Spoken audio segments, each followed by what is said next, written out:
Uhum. No caso, aquelas mulheres que, por exemplo, sentem muitas dores, né? Isso é um indicativo também, né? De um possível nódulo, um tumor maligno? A dor na mama, que a gente vai chamar de mastalgia, ela é um sinal de alerta. Então, naturalmente, não é normal você sentir dor em nenhuma região do corpo. A dor, ela é um sinal de alerta, ou para uma inflamação, ou para um problema correlato que possa estar acontecendo. Então, na presença de dor na mama, é importante essa mulher buscar um serviço de saúde, que pode ser a unidade básica de saúde, para que o profissional imediatamente proceda com essas medidas de avaliação. E aí ele vai confirmar o motivo dessa dor. Esse motivo da dor, ele pode ser uma atividade física exacerbada, ele pode ter sido um trauma na mama, tá? Essa mulher pode estar em um período de amamentação e estar desenvolvendo problemas relacionados à amamentação que estão levando ela a ter dor, ou essa mulher pode estar no seu itinerário de vida normal e não necessariamente estar com esses casos que eu estou falando aí. E aí, por exemplo, a gente ter a identificação de uma alteração, um nódulo, um tumor, e ter a necessidade de fazer uma investigação mais aprofundada utilizando exames de imagem, né? Aquela mulher, né, ou aquela pessoa que foi diagnosticada com o câncer de mama, ela necessariamente vai ter que fazer, por exemplo, a retirada do seio, professor? Não necessariamente, isso aí vai ser avaliado baseado no tipo do tumor. Quando a mulher faz o diagnóstico radiológico, ela vai proceder com alguns exames. Ela pode fazer a mamografia ou a ultrassonografia das mamas, dependendo da sua condição física, né? Que a gente pode falar mais disso adiante. Então, essa mulher pode fazer esses dois exames. Além disso, para que se confirme um tumor, é importante, enquanto câncer maligno, é preciso fazer um exame de biópsia. A biópsia é coletada, a partir da biópsia vai sair um laudo que vai determinar a malignidade ou não desse tumor. O tumor é maligno, então se investiga a área desse tumor, se ele é maligno, e quanto ela se infiltra nesse tecido, para a partir daí o cirurgião estudar qual a intervenção que vai ser feita. Nem todos os casos a mulher vai perder a mama por completo.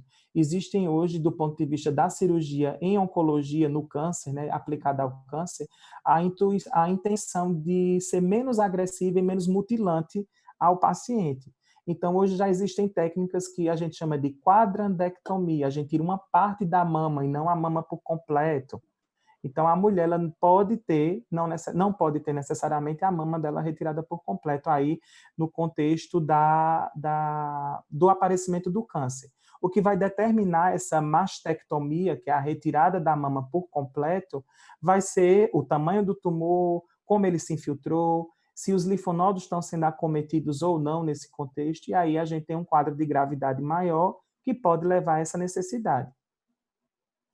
Aham. E falando sobre o câncer de mama masculino, como é que ele acontece, como é que ele se dá, né? A incidência dele, ela ainda é menor, ela ainda é pouco menor, assim, que a incidência do câncer de mama na mulher, tanto, ou já é uma coisa para que você fique em alerta? O câncer de mama masculino ele existe, sim, mas como a gente tem comentado, enquanto o câncer feminino, de mama feminino, ele tem uma alta incidência, o câncer de mama masculino ele tem uma incidência muito baixa. Então a gente tem, por exemplo, a cada 100 mil homens, um vai desenvolver câncer de mama. Normalmente, o câncer de mama masculino ele vai ter fatores de risco muito semelhantes ao câncer de mama feminino. Porém, a obesidade masculina é o fator que mais é preponderante para o aparecimento desse tipo de tumor. Quando o homem ele ganha muito peso corporal, ele começa, a nível do tórax, da mama propriamente dita, desenvolver um acúmulo de gordura que leva ele à ginecomastia, né? Aquela alteração do formato da mama. Às vezes o homem começa a apresentar um formato de mama muito semelhante à mama feminina, né? A auréola mamária se desenvolve, o mamilo também fica um pouco desenvolvido, e isso se coloca enquanto caso do quadro clínico do homem como um fator de risco maior para o aparecimento desse tipo de tumor.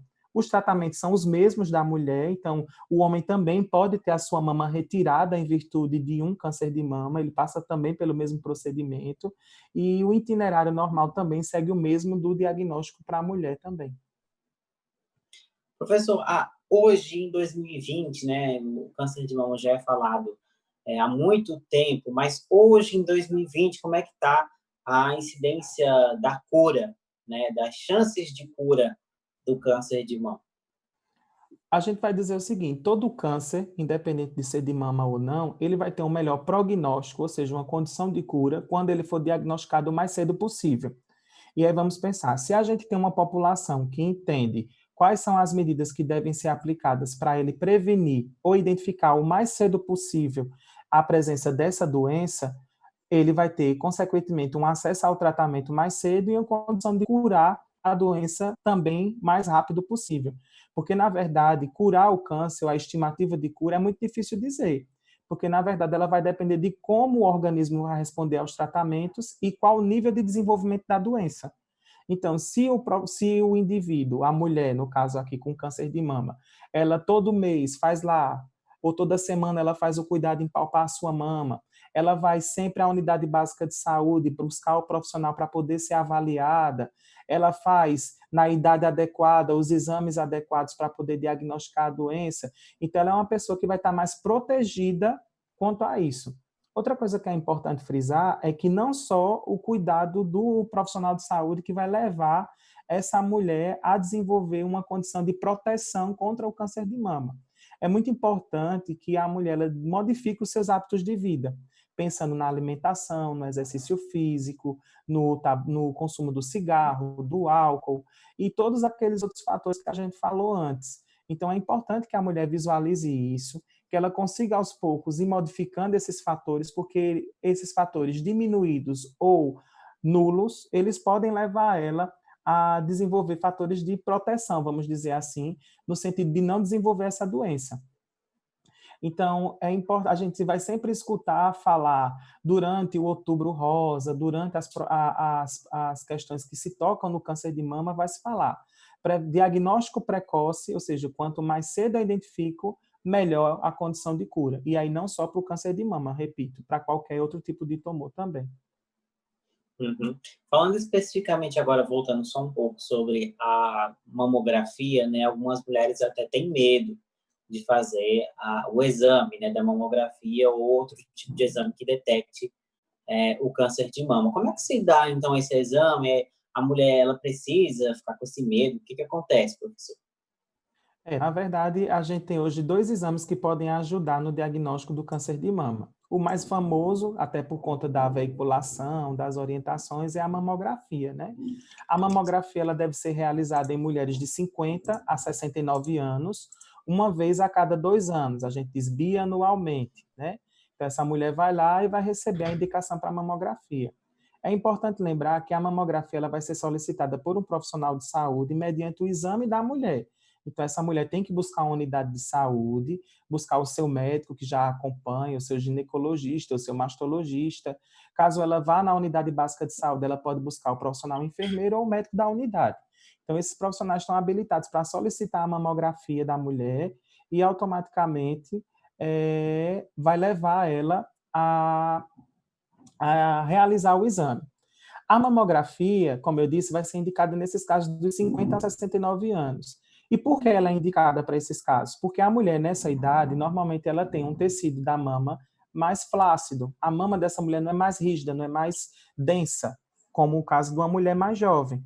Então, nesses casos é importante que usar a mamografia porque ela vai comprimir a mama e aí aquela compressão é que muitas vezes deixa a mulher com medo, porque ela acha que vai machucar a mama, vai doer.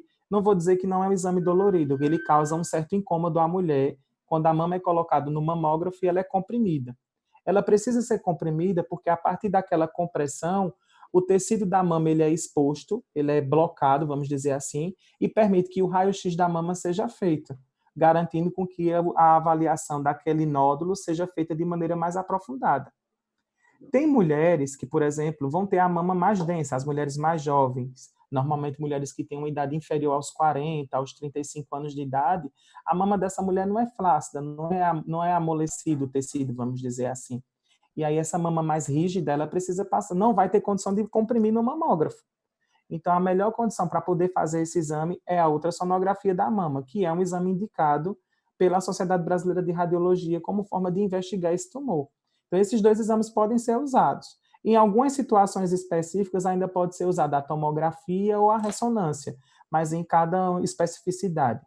Então, o medo das mulheres, às vezes, é por conta dessa compressão da mama que é feita, mas, como eu disse, ela não vai causar machucado a mama ou vai agredir a mama dessa mulher. Ela vai causar um certo incômodo, mas é necessário em virtude da gravidade que essa doença tem, né? Uhum.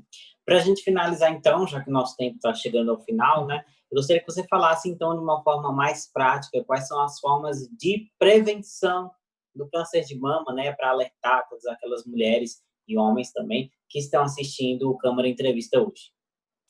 É importante que as pessoas comecem habitualmente no seu ritmo de vida, no caso da mulher, já mais ativamente, e os homens que percebem que tem um volume de mama maior, sempre está conhecendo o seu corpo, esse é o ponto primordial, né?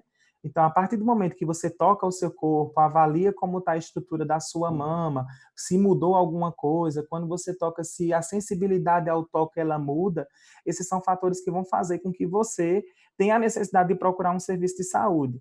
É importante que esse cuidado ele seja feito de forma contínua, não só naquele período do mês de outubro, em cada ano, quando isso fica sendo falado de forma muito insistente, né? Então, isso tem que ser realizado dia a dia. Além disso, mudar os hábitos de vida, reduzir o consumo de gordura, tentar fazer alguma atividade física, então uma caminhada de 15, 20 minutos por dia, até 30 minutos, né, para melhorar a circulação sanguínea, reduzir o uso o consumo de cigarro, de bebida alcoólica, são fatores que vão ajudar a essa condição não aparecer. Obviamente que também é interessante, no caso de dúvida ou de como realizar essas ações, buscar uma unidade de saúde. Então, existem profissionais que estão habilitados para estar orientando você, que está nos vendo agora, a realizar essa prática de cuidar de si mesmo, né? A gente chama de autocuidado. Então, esse autocuidado ele pode ser feito a partir dessa maneira.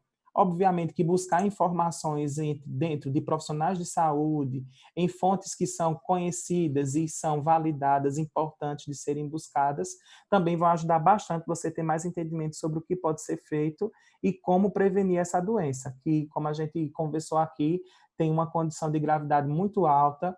Os tratamentos, de certa forma, expõem a pessoa a uma condição de sofrimento um pouco alta, e aí é importante a gente levar em consideração aquele ditado que se diz popularmente, é melhor prevenir do que remediar, principalmente nesse caso. Exatamente.